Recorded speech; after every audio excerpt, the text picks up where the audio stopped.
Greetings friends, this is Jessie. Welcome to JNP Stitching.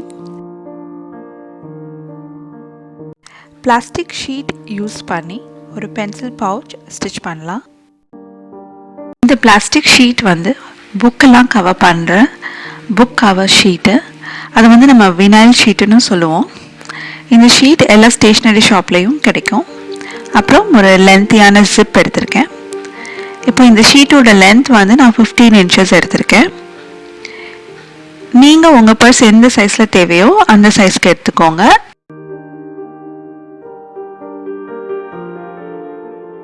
With 9 inches அவ்வளோதான் zip. அப்புறம் சும்மா 2 clips எடுத்துக்கோங்க. அதுக்கப்புறம் இந்த மாதிரி பிளாஸ்டிக் ஃபுட் கொடுத்துருந்தாங்கன்னா அது யூஸ் பண்ணுங்கள். அது இல்லை உங்ககிட்ட நார்மல் மெட்டல் ஃபுட் தான் இருக்குது அப்படின்னா அதை நம்ம யூஸ் பண்ணும்போது ஒரு பேப்பரை வந்து நம்ம கீழே வச்சிட்டிங்கன்னா இந்த ஷீட் ஈஸியாக மெஷினில் மூவ் ஆகும். நம்ம ஜிப்பை வந்து மேலே வச்சுட்டு பிளாஸ்டிக் ஷீட்டை ஒரு சைடு இதே மாதிரி வச்சு டாப் ஸ்டிச் பண்ணுறோம். ஜிக்ஸாக் ஸ்டிச் தான் நீங்கள் பண்ண போகிறீங்க. இங்கே பாருங்கள், இப்போ பேப்பர் வச்சுட்டு அது மேலே இந்த ஷீட்டை வச்சு ஜிக்ஸாக் ஸ்டிச் பண்ணுறேன். நான் ஜிப்பர் ஃபுட்டெல்லாம் யூஸ் பண்ணல, நார்மல் ஜிக்ஸாக் ஸ்டிச்.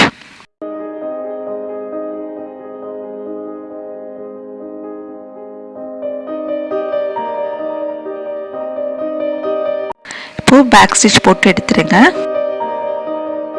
இந்த பர்ஸ் வந்து எல்லாமே டாப் ஸ்டிச் தான் பண்ண போகிறோம். ஸோ நீங்கள் ஸ்டிச் பண்ணுறதுக்கு ரொம்ப ஈஸியாக இருக்கும். இப்போ அதே மாதிரி இன்னொரு எண்டை அதர் சைட் ஆஃப் த ஜிப்பில் வச்சு டாப் ஸ்டிச் போடுங்க. இந்த சைட்ஸ் மட்டும் ஈவனாக இருக்கான்னு செக் பண்ணிக்கோங்க. இப்போ கிளிப் எடுத்து கிளிப் பண்ணிவிட்டு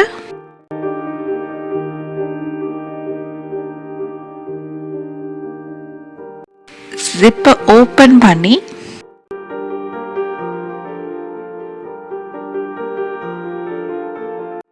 கேர்ஃபுல்லாக மெஷினில் பொசிஷன் பண்ணிவிட்டு ஜிக்ஸாக் ஸ்டிச் போட்டுருங்க. நீங்கள் பேப்பர் தான் இதில் வைக்கணும், அதுதான் முக்கியமான டிப்பு. பேப்பர் இல்லாட்டி இந்த பிளாஸ்டிக் ஷீட் வந்து நம்ம மெஷின்குள்ளே போய் மாட்டிக்கும்.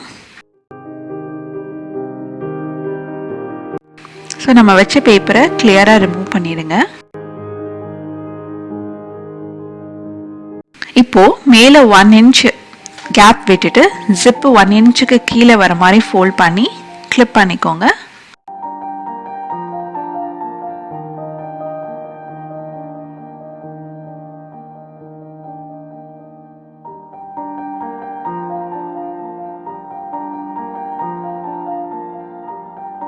இப்போ சைட்ஸை வந்து ஈவனாக கட் பண்ணிடுங்க.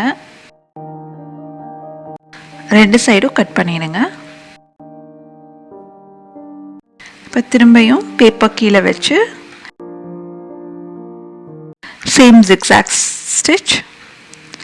ஸோ இந்த ஜிக்ஸாக் ஸ்டிச் வந்து நம்ம போடுறதுனால அது உங்களுக்கு ஒரு டிசைனர் ஸ்டிச் மாதிரி இருக்கும். ப்ளஸ் நம்ம பர்ஸை வந்து வெளியிலே தைக்கிறதுனால உங்களுக்கு அது ரொம்ப ஈஸியாக இருக்கும். ஒன்லி திங், நம்ம ஜிப்பு மேலே தைக்கும் போது நீடில் பிரேக் பண்ணாமல் கேர்ஃபுல்லாக மெதுவாக ஸ்டிச் பண்ணுங்கள் போதும். அவ்வளோ கொஞ்சம் பயம் இருந்ததுன்னா கையால் கூட அதை ரொட்டேட் பண்ணி ஸ்டிச் பண்ணுங்கள். நீடில் சைஸ் 8x12 யூஸ் பண்ணியிருக்கேன். இப்போ நீங்கள் இந்த பேப்பரை ரிமூவ் பண்ணிட்டீங்கன்னா பவுச் ரெடி ஆகிடுச்சு. இது வந்து மல்டி பர்பஸ் பவுச். இதை வந்து நீங்கள் ஸ்டேஷ்னரி ஐட்டம்ஸ் போட்டு வச்சுக்கலாம், இல்லை மேக்கப் ஐட்டம்ஸ் ஒரு ஈவன் செக் புக் வைக்க இது கண்டிப்பாக யூஸ்ஃபுல்லாக இருக்கும். நீங்களும் வீட்டில் பிளாஸ்டிக் ஷீட் இருந்ததுன்னா இதே மாதிரி ஸ்டிச் பண்ணி பாருங்கள். இந்த வீடியோ உங்களுக்கு பிடிச்சிருந்ததுன்னா லைக் பண்ணுங்கள். மேலும் DIY வீடியோஸ் பார்க்க மறக்காமல் JNP ஸ்டிச்சிங்ஸ் சேனலுக்கு சப்ஸ்கிரைப் பண்ணுங்கள். தேங்க்ஸ் ஃபார் வாட்சிங்.